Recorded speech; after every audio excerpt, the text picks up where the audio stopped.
지금 여러분 옆에 예수님이, 우리 하나님이, 예배를 바치는 하나님이 옆에 앉아서 내 얼굴을 뚫어지게 쳐다본다.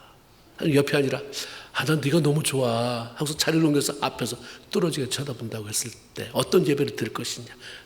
아무도 없어요. 나하고 하나님만이에요. 하나님 날 쳐다봐요. 하나님이 너무 좋아서. 스바냐에 그러잖아요. 내가 사랑하는데 더 잠잠히 사랑해서 그 기쁨을 이기지 못하는 하나님.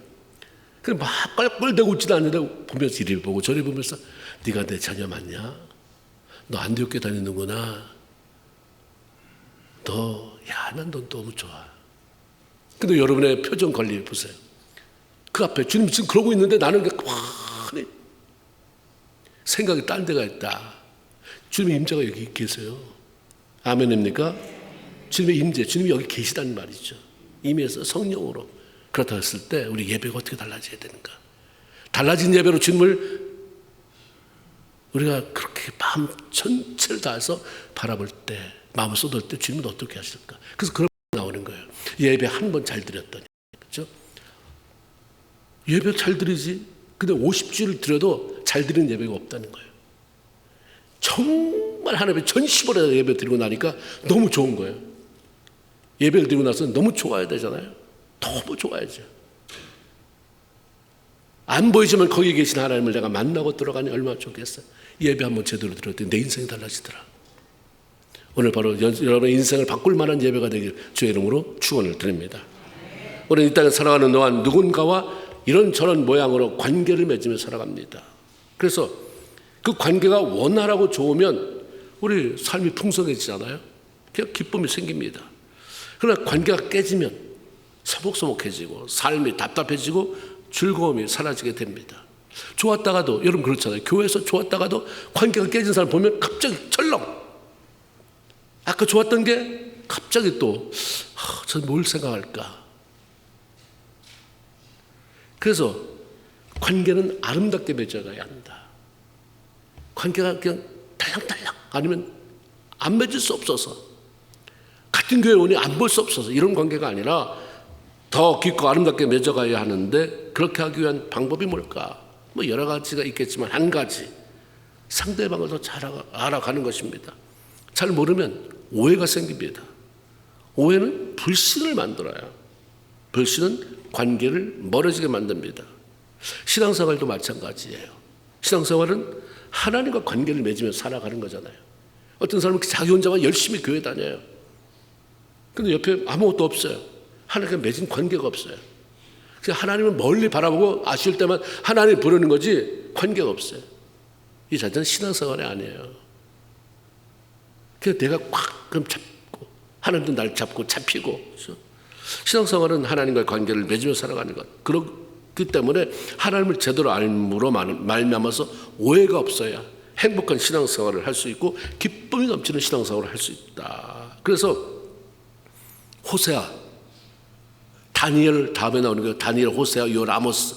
호세아 선지자가 뭐라고 말합니까? 6장 3절에 그러므로 우리가 여호와를 알자, 힘써 알자. 대충 아니야, 힘써 알아라. 그럼 여러분이 얼마나 지금까지 믿으면서 하나님을 알기 위해서 얼마나 힘을 썼는가 이 말이에요. 교회에서 예배 드린 거 그게 전부 다 그 힘써 아는 건가? 내가 그렇게 신앙생활하는 것에 대해서 누구도 목사님 와주는 것만 해도 고맙게 생각하세요. 너 뭐 집사라고 날 그렇게 참견하는 거야? 아무도 생각할 수 없지만 하나님은 그래 한번 보자. 이런 날이 오는 거잖아요.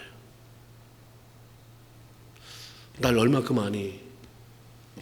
네가 좀 더 알았다면, 힘써 알았다면 네가 누릴 게 참 많았을 텐데. 아마 그러실 거예요. 하나님은 성경을 통해서 하나님은 누군지, 어떤 생각을 가지고 계시는지, 우리가 이렇게 말할 때 어떻게 행동하시는 분인지 구체적으로 알려주십니다. 그래서 신앙의 연륜이 아무리 오래 쌓여도 몇 대를 거쳐서 예수를 믿어도 내가 직접 하나님을, 그 말씀을 가까이 하고 그 하나님을 만나지 않으면 하나님을 알 길이 없습니다. 하나님을 어디서 알 거예요? 성경 안에서 알 수밖에 없어요. 하나님을 모르면 영적으로 잘할 수 없고 하나님과의 관계도 절대로 가까워질 수 없습니다. 오늘 본문에는 하나님을 제대로 알지 못해서 오해하고 원망한 이스라엘 백성들과 그럼에도 놀랍게 일하셔서 하나님이 어떤 분인지 그들 앞에 알려주시고 하나님의 영광을 드러내는 그분의 모습을 우리에게 보여주고 있습니다. 요셉의 초청으로 애굽에 들어간 백성들이 430년 동안 그 세월을 지내는 동안에 엄청난 인구가 증가했습니다. 근데 문제는 요셉이 죽고 나서 요셉이 나라를 살렸잖아요. 흉년에서 나라를 건졌거든요. 그리고 그것으로 인해서 수도 없이 많은 부를 축적하게 만들어 주었어요. 그 왕도 요셉하면 꿈뻑 죽었잖아요. 근데 요셉이 죽었습니다. 요셉이 누구야? 어떤 놈이야? 이런 식의 왕이 등장했는데 그렇기만 해도 괜찮은데 백성들을 그냥 노예로 전락시키고 말았습니다. 노동으로 인한 고통이 극심해서 하나님께 기도했고 마침내 그 기도를 들으신 하나님은 모세라고 하는 위대한 지도자를 세우시고 그 땅에서 탈출하게 도우셨습니다. 하나님의 지시를 받은 모세가 애굽에서 백성들을 이끌고 나와 장막 친 것은 바로 바알스본 맞은편 바닷가 이렇게 되어 있어요. 바알스본 맞은편 바닷가 이게 어디예요? 홍해 앞이거든요. 아니 가나안 땅으로 들어가야 될 사람은 왜 바닷가에다 앞에 배도 없고 아무것도 없는데 여기를 왜 데리고 오셨을까? 근데 뭐 하나님이 뭘 어떻게 하시겠지. 근데 문제가 생겼습니다. 하나님의 애굽 땅에 내린 재앙으로 말미암아서 어쩔 수 없이 이스라엘 백성들을 해방시키긴 했는데 바로가 마음이 바뀐 것입니다. 수많은 군사를 이끌고 추격해 오기 시작했습니다. 출애굽기 12장 37절에 보면 그 당시에 애굽에서 빠져나온 숫자가 장정만 60만. 장정만이라는 건 군대 나갈 나이가 된, 그렇죠? 60만. 거기에 수많은 잡족이 있었다고 그랬어요. 막 섞인 사람들. 그리고 하나님이 하시는 기적을 보면서 나도 따라가 나온 사람은 수도 없이 많고. 그런데 애굽 노예잖아요. 노예 60만이 나온 거예요. 농사 허드렛 일을 했을 이 사람들이 빠져나오면 얼마나 문제가 생겼겠습니까? 경제에 엄청난 타격을 받을 수밖에 없습니다. 그런데 애굽을 떠난 이 노예들이 지금 바닷가 그 앞에 텐트를 치고 있다. 바로가 볼 때는 지금 쫓아가면 앞은 바다. 그럼 갇히고 저놈들은 다 도가래든 쥐다. 지금이 바로 철의 찬스다. 지금 추격해 가면 이 노예들을 다시 붙잡아 들여서 다시 써먹을 수 있다는 그런 기대가 생기기 시작했습니다. 그래서 선별된 병거 600성, 수도 없이 많은 병거가 있었지만 굉장히 날렵하게 훈련된 사람들 600명의 그런 병거 부대와 애굽의 모든 병거들, 말들, 마병들, 군대들 총동원해서 힘껏 달려갔습니다. 그래서 이스라엘 백성들이 텐트 친 곳 앞에까지 거의 가까이 이르게 됐습니다. 이스라엘 백성들이 드디어 애국 군사들이 자기들 앞에 다가온 것을 보면서 기겁을 하죠. 그들 반응이 뭐예요? 하나님 살려주세요. 10절에 보니까 이스라엘 자손이 심히 두려워하여 하나님께 부르짖더니 잘 살려주세요. 하나님을 믿는다고 한다면 하나님의 백성은 누구나 위기가 찾아올 때 공통적으로 하는 거 아니에요? 공통적으로 주여 나 좀 살려주세요. 이번 한 번만 살려주시면 이러는 거. 이건 너무나도 당연하고 하나님은 이에 대해서 응답을 약속해 놓으셨어요. 에레미야 33장 3절에 너는 내게 부르짖어라. 네 삶에 어려움이 찾아오느냐? 부르짖어. 네 삶에 위기가 찾아왔느냐? 부르짖어. 그러면 내가 네게 응답하겠고 네가 기대한 것 이상으로 내가 알지 못하는 그 비밀한 일을 내가 보일 것이다. 그러니까 위기가 찾아올 때 하나님께서 길을 보여주실 때까지 부르짖으면 되잖아요. 하나님께서 문제 해결해 주시고 응답해 주실 때까지 기도하면 된다. 하나님 그거예요, 답이. 내가 알아서 일할게. 너한테 뭐 시키는 거 아니야. 네가 하는 것은 그냥 내가 하는 걸 보고 그냥 이야 하나님 대단하다. 얼마나 쉬우냐. 왜 이걸 못해? 그냥 부르짖어. 그럼 내가 할게. 네가 그 문제를 해결하려고 막 거기서 네가 뭘 만들지 마. 내가 할게. 그냥 부르짖어. 그거 해. 기도해. 그거 해.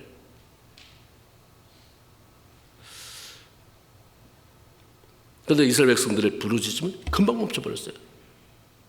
여호와여. 근데 그러다 갑자기 장풍에 날리듯이 날아가 버려야 되는데 계속 너무 가까이 오니까 탁 끊쳐버려요. 그때부터 하나님 왜 빨리 안 하세요? 이것도 아니에요. 금방 멈추더니 그게 대신 원망으로 바뀌어버려요. 원망이 그렇게 쏟아져 나옵니다. 애국 군사들이 멀리 있을 때는 뭐 하시겠지. 이 정도 거리면 하나님이 충분히 일하시고도 남음이 있는 거리야. 하나님 도와주세요. 점점 다가오니까 원망으로 바뀝니다. 11절에 그들이 또 모세에게 이르되, 모세에게 원망합니다. 그러나 이건 하나님 앞에 한 원망이에요. 모세가 그러잖아요. 너희가 우리가 누군지 알고 원망하느냐? 나한테 원망하면 이건 하나님 앞에 원망하는 것이다. 16장에 가면 그렇게 말하고 있어요. 그래서 모세에게 이르되 했지만 하나님 앞에 원망해요. 애굽에 매장지가 없으므로 당신이 우리를 이끌어내어 이 광야에서 죽게 하느냐? 어째 당신이 우리를 애굽에서 이끌어내어 이 꼴을 당하게 하느냐? 이게 무슨 소리예요? 금방 하나님 살려주세요 했는데 그게 안 되는 것 같으니까 금방 마음에 박혀 사는 얘기가 하나님이 악한 의도를 가지고 우리를 애굽 땅에서 죽이려고, 애굽에는 보는 눈이 많으니까 우리를 끄집어내서 이 광야에서 슬그머니 다 죽여버리려고 우리를 끌고 왔구나라고 얘기하는 거죠. 이 사람들은 하나님 모르는 사람 아니잖아요.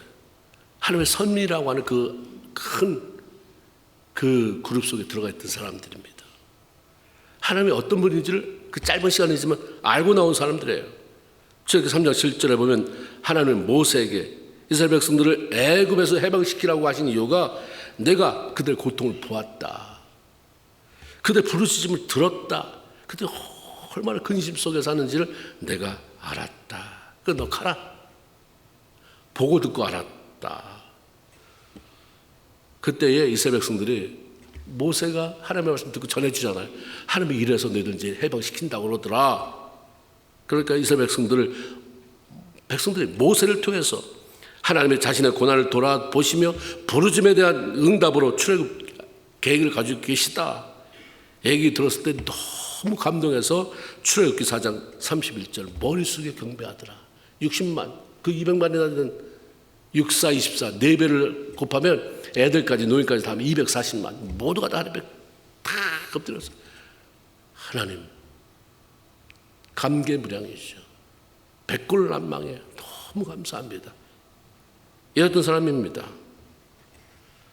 이들은 그 하나님의 본격적으로 일하는 걸 봤잖아요. 애굽에서 끄집어내려고 10가지 재앙.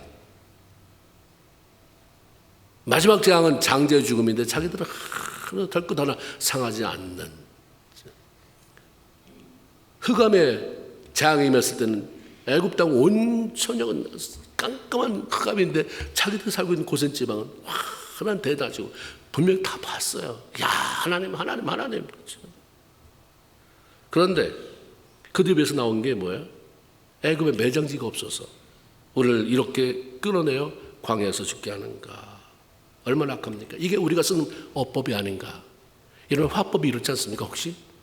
평소에 좋을 때는 하나님 하다가 내가 뭔가 뒤틀리면 관계가 깨지면 하나님과에 대해서 섭섭함이 있으면 당신 말이야 매장지가 없어서 이렇게 후벼 파내는 고통스럽게 만드는 이게 우리의 어법이 아닌가. 우리 삶의 태도가 아닌가. 어떻게 그럴 수가 있잖아요. 여기 이스라엘 백성들이 여러분과는 수준이 다른 사람들이에요. 기가 막힌 그런 기적을 다 맛본 사람들인데도 이러는데 우리는 더하면 더했지 덜하진 않는다. 왜? 훈련되지 않으면. 이게 하나님의 손에 있어서 다듬어지지 않으면. 그렇죠? 이들은 애굽에서 나오자마자 10가지 재앙 때문에 바로가 밀어내잖아요. 나오자마자 하나님이 그들 탁 덮어요. 구름기둥 불기둥으로.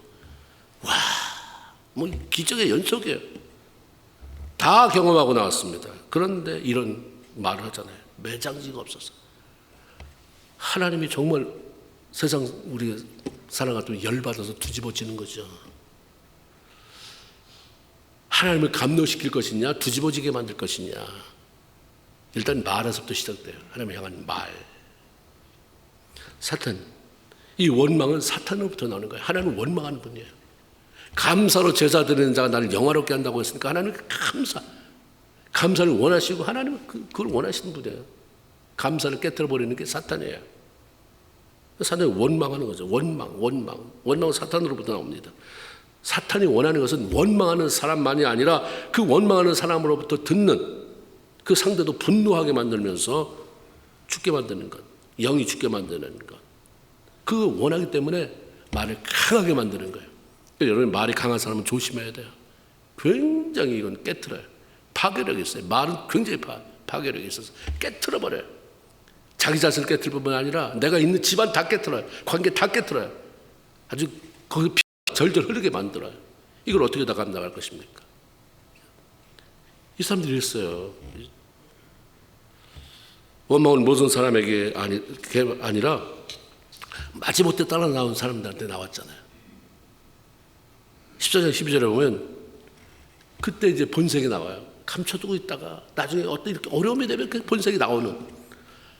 우리 예수 믿는 사람은 본색이 없어야 돼. 자꾸 끄집어내야 돼. 안에 자꾸 끄집어내고 또 빼내고 또 빼내고 회개하고 정말 허리가 끊어지는 것처럼 회개해서 내 안에 남아있는 게 없이 겉으로 보는 그 사람이나 여기서 말하는 사람이나 뒤돌아서 하는 그 사람이나 교회에서 말하는 거나 집에 가서 말하는 거나. 근데 이 사람은 그렇지 않았어요. 본색을 두고 나왔잖아요. 14장 12절에 우리가 애굽에 있을 때 우리 부추기지 말고 그냥 내버려 두라 말하지 않았느냐. 모세야, 난 나가기 싫어. 부추기지 마. 하나님 내버려둬. 우리 그냥 여기 살게.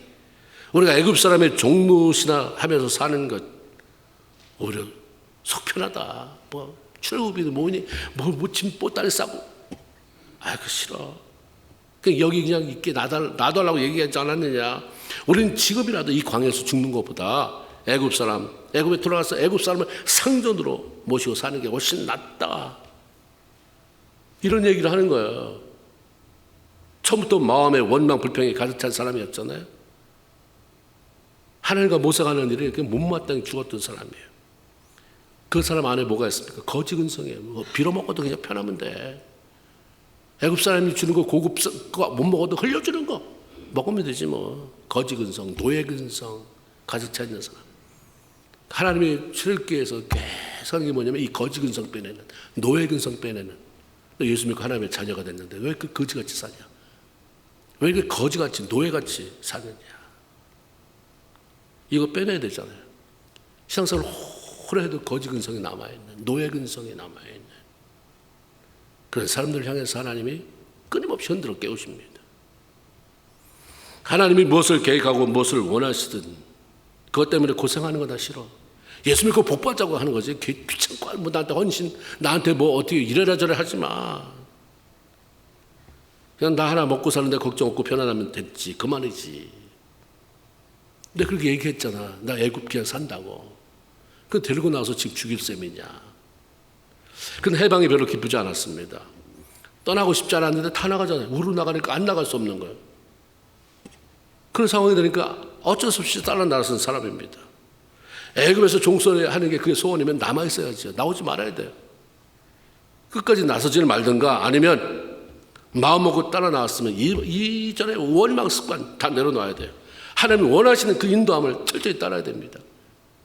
세상이 좋으면 예수 믿지 말아야 되는데 믿었습니까? 그럼 이제는 세상의 거지근성, 노예 습관들 다 버리고 이제 하나님이 인도하는 대로 철저히 따라가야 돼요. 근데 우리는 남아있잖아요. 가지고 있어요. 오랜 세월이 지나도 내 건 그냥 가지고 있어요. 안 쏟아져요. 그러니까 어느 때는 쏟아져 나와요. 그래서 하나님이 기뻐하지 않는 모습으로 내가 그동안 신앙생활하는 걸 다 물어버리고 숲으로 들어가게 만드는 게 얼마나 많은지 알 수 없습니다. 자기 고집내 세우며 하나님이 하시는 일에 대해서 못마땅하던 그 사람 성경을 보니까 평생 그 짓 해요. 죽을 때까지. 그러다 죽어요. 원망은 한 개인뿐만 아니라 그 주변 모든 사람 삶을 망가뜨리는 쓴뿌리입니다. 우리가 출애굽 읽어보면 지금 막 출애굽이 시작됐잖아요.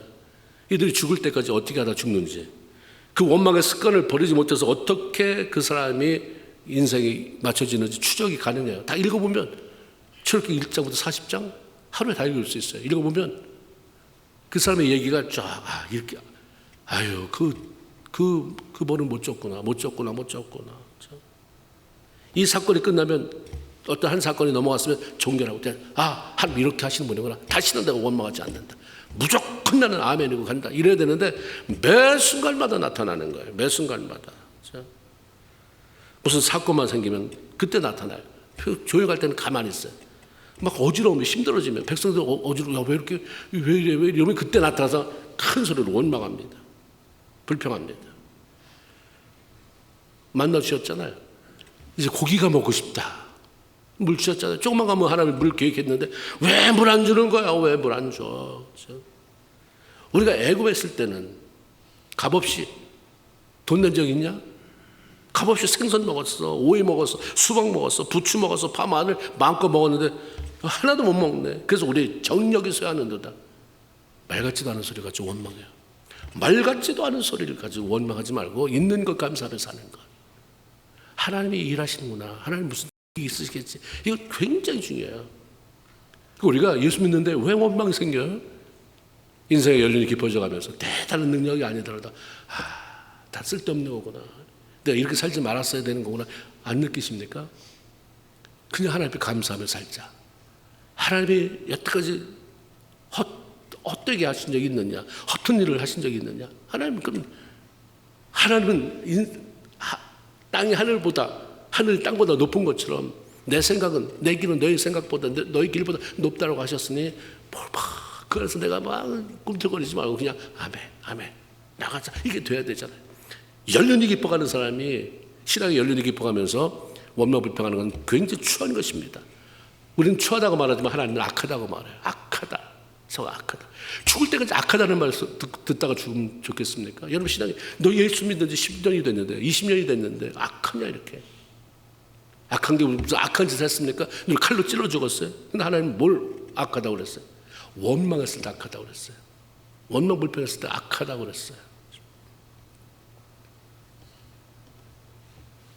하나님이 그 형편을 너무 잘 아니까 때를 따라서 만나 한 번도 거르지 않았어요. 정확한 시간에 반석에서 물이 솟아나게 하시고 고기 주시고 그 달라고 하는 거 채워줬다고 원망하지 않더라고요.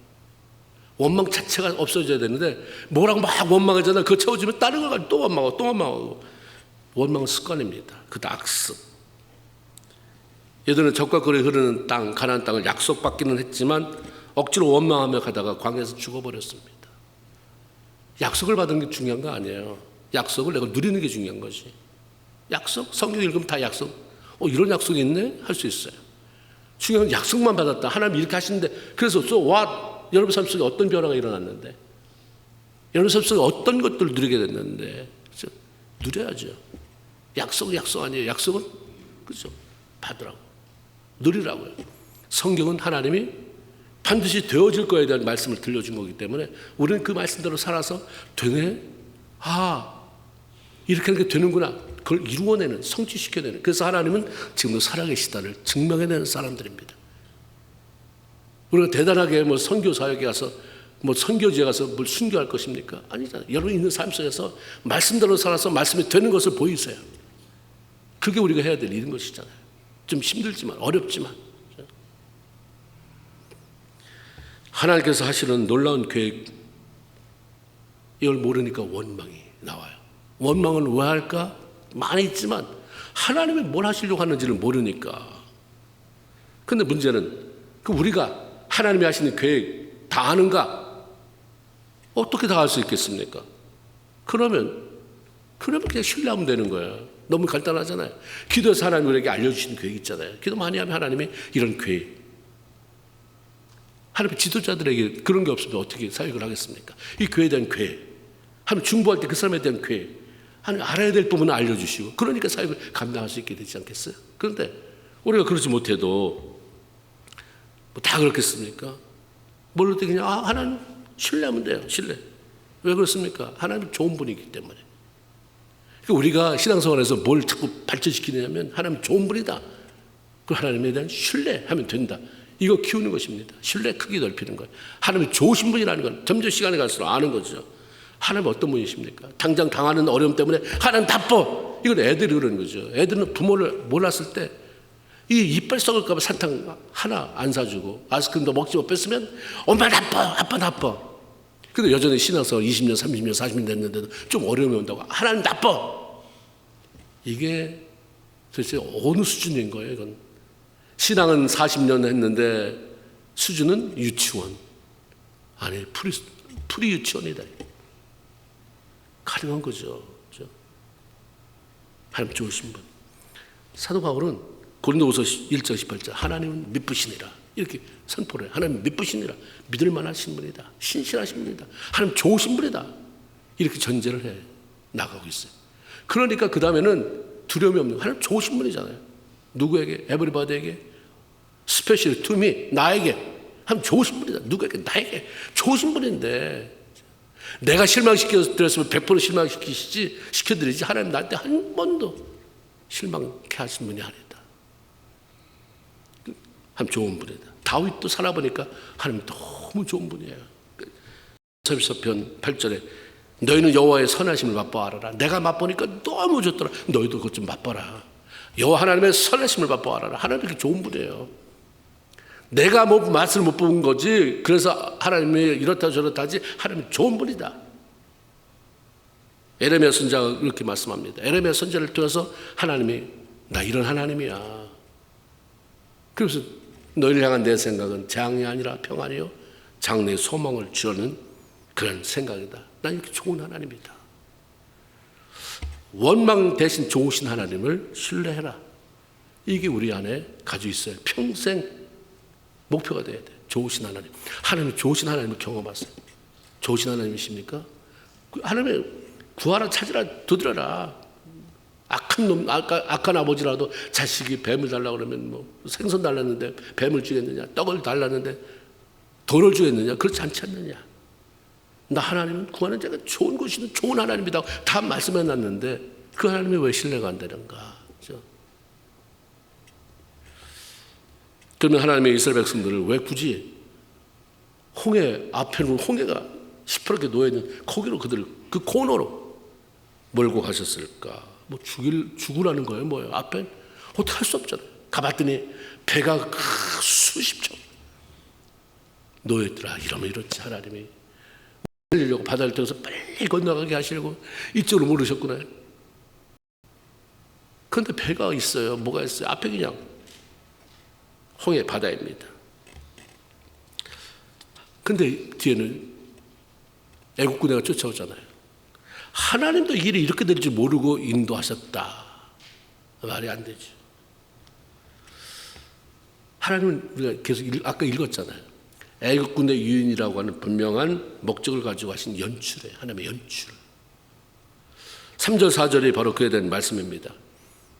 이스라엘 백성들을 홍해 바다 앞이라는 막다른 곳에 장막을 치게 하면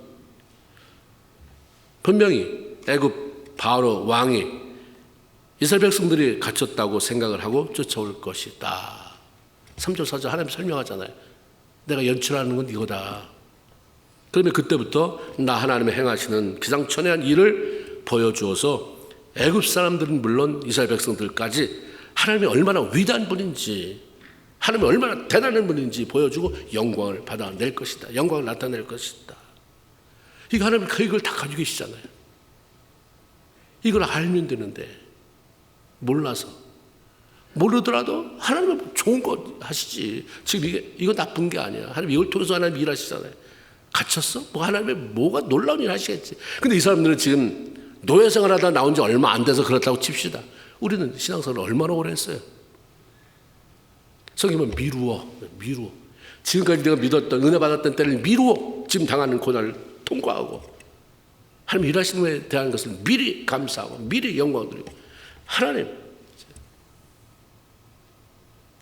히스기야가 그러잖아요. 나에게 하나님 이런 고통을 허락할 것은 이걸 통해서 하나님이 나에게 놀라운 것을 주시려고 하나님 하시는 걸 나는 믿습니다. 이런 게 돼야 하나님도 놀라죠. 이게 당연한데 내가 찾아볼 수 없었는데 이런 사람을 안디옥에 찾아보다니, 이런 믿음의 사람이 안디옥에 있다니 하나님을 놀랍게 드려야 되는 그런 모습으로 있어야 된다는 사실입니다. 하나님은 모세를 통해서 13절에 너희는 두려워하지 말고 가만히 서서 여호와께서 오늘 너희를 위해서 행하신 구원을 봐라 말씀하십니다. 이제부터 내가 하는 일을 똑똑히 보고, 그래서 왜 하나님이 이스라엘 백성들을 함정에 빠뜨린 것 같은 바다 앞으로 인도했는지, 왜 코너를 이끌어 갔는지 깨달아라. 그럼 하나님께서 이스라엘 백성들을 위해서 행하신 놀라운 일이 무엇입니까? 홍해 바다를 건너 가는 거잖아요. 다 아는 것처럼. 모세가 하는 말씀에 순종해서 지팡이를 든 손을 내미니까 하나님께서 밤새도록 큰 동풍을 불게 해서 물러가게 하고 마침내 바다가 갈라져 그 사이로 길이 생겼어요. 마른 길이. 이스라엘 백성들, 이스라엘이라고 나라 위에 북쪽 밑에 헐몬 산이 있잖아요. 눈이 녹아서 내리면 갈레리로 들어가서 그게 흐르다 사해바다까지 들어가게 되고, 남쪽 오른쪽이 동쪽이에요. 왼쪽 서쪽인데 서쪽 바다니까 거기서 바람이 불어온다고, 서쪽 바람이 서풍이 불어오면 비가 오는 거예요. 동풍은 사막에서 오면 뜨거운 바람이니까 말릴 때는 동풍이 불어야 되겠죠. 뜨거운 바람이 불어서 물을 물러가게 하고 말리고, 그렇죠? 동풍이 불어서 밤새도록 하나님 동풍 불게 해서 길을 내셨다. 그 길 양쪽으로는 흩어진 물이 벽을 쌓아서 장관을 이루는 그런 모습. 인류 역사의 전무후무한 기적을 지금 맛보고 있는 중이에요. 그러면서 그냥 건너가고 있습니다. 애국 군사들은 뭐 이것저것 따질 것도 없이 정신없이 그냥 저거 잡아야 된다, 빨리 잡아야 된다 추격해서 바닷길 한가운데 따라 들어갑니다. 그래서 앞서가던 하나님의 사자가 뒤로 옮겨요. 아, 구름만 있었던 게 아니라 구름을 관리하도록 하나님의 천사를 보냈나 보다. 그죠? 그 성경에 그렇게 돼서 천사가 뒤로 오니까 애국 군대 이스라엘 백성들 그 사이에 천사가 오니까 구름이 따라 그쪽으로 와요. 그 여기는 하나처럼 환한데 뒤에는 암흑이에요. 아무리 훈련이 잘 된 군사라 할지라도 깜깜한데 어떻게 되고 뭘 어떻게 쫓아갈 거예요? 앞에는 그냥 뭐 어쩔 수 없어요. 아무리 군대가 따라와도 달릴 수가 있어요. 뭘 어떻게 할 수 있어요? 애 있지, 노약자 있지, 짐승 있죠. 뭐 이러니 장정만 60명이면 문제가 될 게 아닌데 이게 온갖 오합조제예요. 어린아이부터 시작해서 갓난아기부터 시작해서 그대로 가는데 하나님 그런 사이에 보호하잖아요. 깜깜하게 만들어서 못 쫓아오게 해서 시간을 벌어주고 품어주시고, 그래서 하나님이 살 길을 열어주시는 하나님 이런 분이잖아요. 얼마나 좋은지, 얼마나 감사한지. 그런 하나님을 출애굽과 더불어서 사라진 하나님이 아니라 지금 너와 함께 한다고 하시는, 이거 얼마나 기가 막혀요. 그들은 모르고 지나갔지만 우리는 다 알고 그 주님을 지금 섬기고 있으니 얼마나 감동스럽습니까? 다 건넜어요. 하나님의 명령을 받은 모세가 다시 손을 내미니까 물이 합쳐지는 거예요. 원래대로. 그 안에 애국 군대들이 다 수장이 되는. 28절에 물이 다시 흘러 병거들과 기병들 덮되 그들이 뒤를 따라 들어간 그런 바울의 군대를 다 덮으니 하나도 남지 않았더라. 쫓아온 사람 하나도 남김없이 다 죽여버렸어요. 이게 하나님의 계획이었습니다. 하나님은 바로 이런 일을 하시기 위해서 이스라엘 백성들을 홍해가 놓인 그곳에 뒤쫓아오는 애국 군대 그 사이에 그렇게 갖다 놓은 거예요. 그래서 죽는다고. 하나님은 이렇게 큰 그림 가지고 아무 미동 없이 일해 나갔는데 죽는다고 난리치면서 하나님 나 죽어요 살려주세요만 해도 됐는데 애굽에 매장지가 없어서 이게 우리의 모습 아닌가. 나의 신앙, 여러분의 신앙이 아닌가. 빨리 탈피해야죠. 이런 모습에서 탈피해서 성장을 좀 이루어야 되는 거 아니겠냐 이 말입니다. 우리가 이런 하나님의 계획을 알지 못해도 그 하나님을 신뢰할 수만 있다면 두려움 가운데서도 하나님의 인도함을 받으며 주어같이 길 가는 것 즐거운 애 아닌가. 여러분 신앙이 좀 더 성숙했고 교회에 직분을 받든 목사고 장로고 집사라면 너무 요동치지 마세요. 다른 사람이 막 이럴 때 같이 부안해도 가면서 어머머 큰일이라고 하지 마라. 하나님이 아신다. 하나님 일하고 계시는 중이야. 잠잠 같이 기도하자. 이런 얘기가 나와야죠. 하나님 아까 그렇게 말하기를 잘했죠. 그러면서 하나님 앞에 와서 엎어서 하나님 그때 떨려서 혼났습니다. 하나님 근데 이 말이 그대로 이루어지게 해주세요 라고 기도해야죠. 하나님의 계획 아래 애굽 군대 추격은 오히려 이스라엘 백성에게는 하나님의 인도함이 됐어요. 기가 막힌 하나님의 인도. 하나님의 기적을 눈으로 경험할 수 있는 기회가 됐잖아요. 집 뒤쫓아오는데 그럼 여러분이 여기 있다면 어떤 사람은 뒤쫓아오네. 하나님 어떻게 하실지 봐야지. 하나님 어떻게 하실 거예요. 지금은 신앙생활 얼마 되지 않는데 이런 단계까지 나가지 못하지만 최소한 직분자가 됐으면 믿음이 있어서 직분자 된 거 아니에요? 하나님 잘 믿어본다고 하는 사람들이 된 거 아니에요? 그렇다고 한다면 하나님 어떻게 하시나? 이런 교회 위기 속에서 우리 가정 위기 속에서 근데 사회 위기 속에서 위기라는 애국 군대가 추격해 오는데 하나님이 이 홍해를 어떻게 건너게 하실지 보자가 되어야 되는 거죠. 하나님 지금도 이렇게 놀라운 방법으로 우리 위해서 일하고 계신 분입니다. 그 위대하신 하나님이 내 문제에 이런 관심이 많아요. 내 삶에, 내 사생활에 이렇게 관심이 많아요. 여러분의 사업에 그렇게 관심이 많습니다. 그리고 어려움이 있다고 한다면 가장 좋은 길을 인도하셔서 해결해 주신 분입니다. 그분 따라가는 길에는 두려움도 생겨요. 그러나 하나님이 말씀하잖아요. 넌 두려워하지 말고 가만히 있어. 요동치지 좀 말고 가만히 좀 있어. 하나님 어떻게 하시나. 가만히 있어. 내가 하는 일을 보라 하시니 어떤 순간에도 그 하나님을 바라보면서 그분이 여러분을 위해서 행하시는 일들을 경험함으로 말미암아 평생 그 하나님밖에 없습니다. 하나님 아니면 나는 아무것도 아닙니다 고백하며 겸손히 주와 동행하는 저 여러분 다 되기를 주의 이름으로 축원을